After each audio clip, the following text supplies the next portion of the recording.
బంగారు బొమ్మ నీ అనురాగం నాకు సొంతమా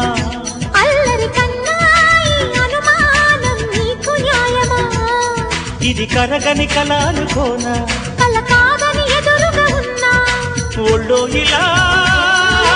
వాలిన పెన్నిది వద్దనగలనా వెయ్యేళ్ళిలా నీ పద సన్నిధి స్వర్గమిలగనా బంగారు బొమ్మ